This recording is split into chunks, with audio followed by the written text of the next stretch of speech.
Assalamualaikum warahmatullahi wabarakatuh. Pada kesempatan kali ini, saya akan mempresentasikan teori akuntansi bab ke-10 tentang konsep pendapatan.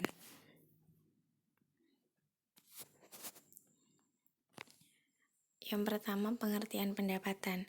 Teori tentang pendapatan menyangkut masalah definisi, pengakuan, saat pengakuan, dan prosedur pengakuan. Pendapatan dapat didefinisikan dari beberapa konsep yang dapat membentuk pengertian pendapatan, yaitu sebagai berikut. 1. Aliran masuk atau kenaikan aset. Kedua, kegiatan yang merepresentasikan operasi utama atau sentral yang terus-menerus. Yang ketiga, pelunasan, penurunan atau pengurangan kewajiban. Yang keempat, suatu entitas.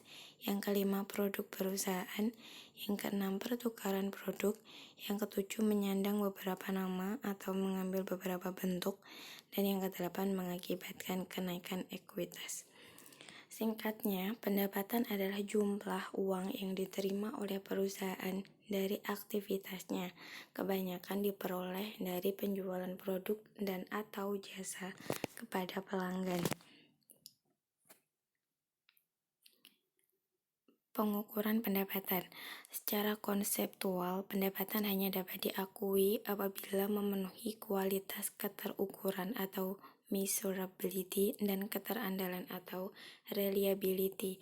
Ikatan Akuntan Indonesia memberikan ketentuan mengenai pengukuran pendapatan yang dinyatakan dalam Standar Akuntansi Keuangan yang isinya adalah sebagai berikut. Pendapatan harus diukur dengan nilai wajar imbalan yang dapat diterima. Jumlah pendapatan yang timbul dari suatu transaksi biasanya ditentukan oleh persetujuan antara perusahaan pembeli atau pemakai perusahaan tersebut. Jumlah tersebut dapat diukur dengan nilai wajar imbalan yang diterima atau yang dapat diterima perusahaan dikurangi dengan jumlah diskon dagang dan rabat volume yang diperbolehkan perusahaan.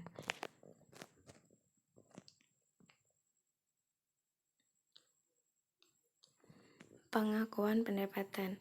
Pengakuan adalah pencatatan jumlah rupiah secara resmi ke dalam sistem akuntansi, sehingga jumlah tersebut terrefleksi dalam statement keuangan. Dua konsep penting dalam pengakuan pendapatan. Yang pertama, pembentukan pendapatan atau earning of revenue. Konsep ini mendasarkan pada asumsi bahwa semua kegiatan operasi yang diperlukan dalam rangka mencapai hasil yang meliputi semua tahap kegiatan produksi, pemasaran, maupun pengumpulan piutang memberikan kontribusi terhadap hasil akhir pendapatan berdasarkan perbandingan biaya yang terjadi sebelum perusahaan tersebut melakukan kegiatan produksi. Yang kedua, realisasi pendapatan atau realization of revenue.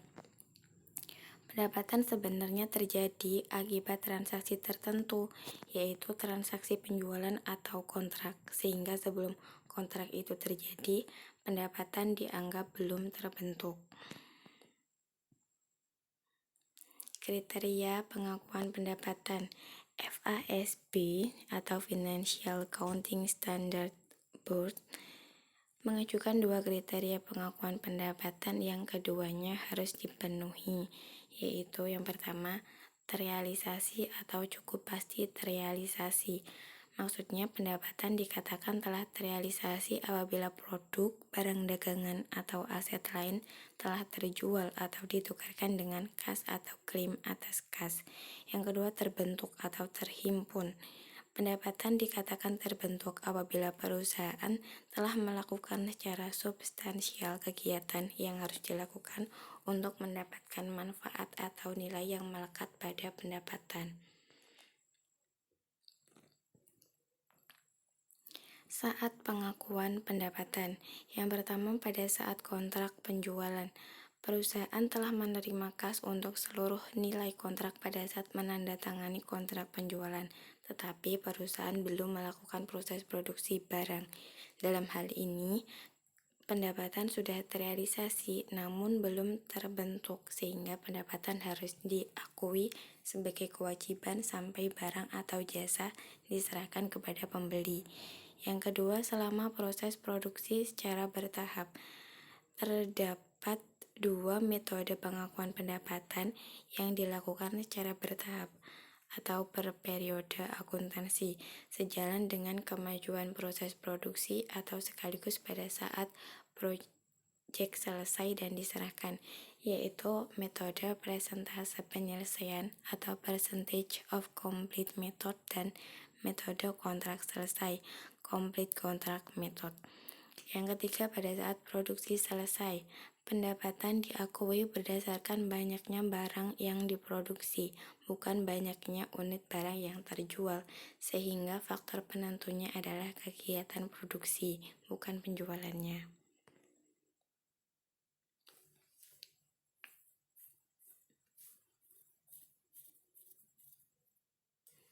Saat pengakuan penjualan jasa, yang sulit ditentukan dalam pengakuan penjualan jasa adalah kejadian atau kegiatan yang menandai bahwa penyerahan jasa telah terjadi dan selesai.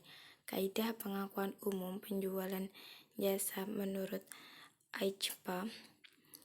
Yang pertama, pendapatan harus diakui pada saat pekerjaan telah selesai dilakukan. Pendapatan diakui selama periode pelaksanaan pekerjaan secara proporsional jika pekerjaan itu dilakukan secara bertahap. Selanjutnya, pendapatan dapat diakui pada saat seluruh pekerjaan telah selesai untuk pekerjaan dilakukan secara bertahap. Dan yang terakhir, pendapatan harus diakui setelah kas terkumpul jika terdapat ketidakpastian yang tinggi kolektibilitas pendapatan jasa.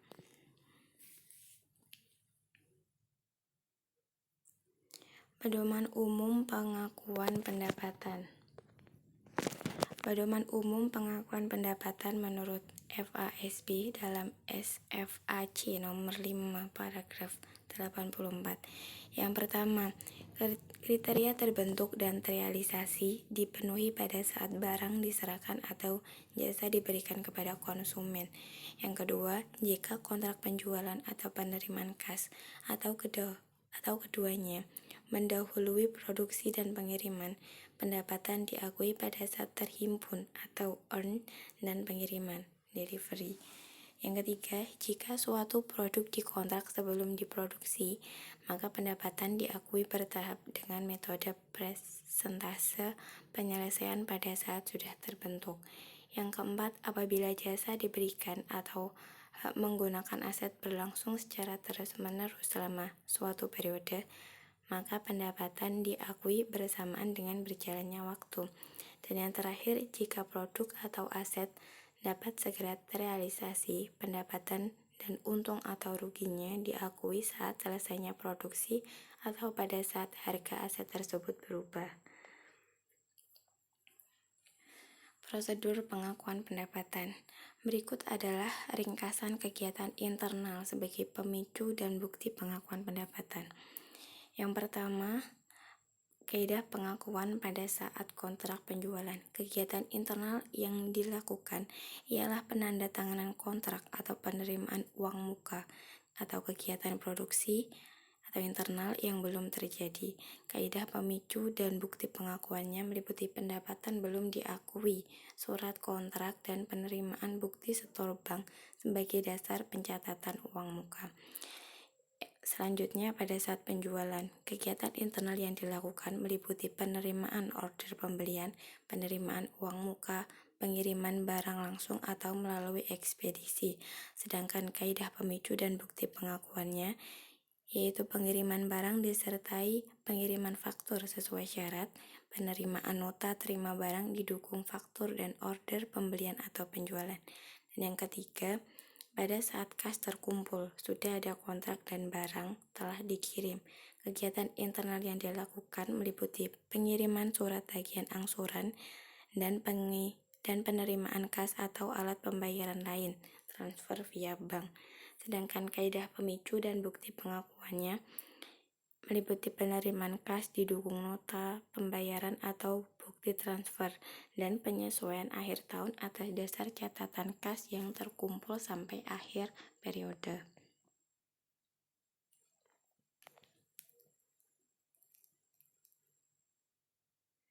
That's all, thank you.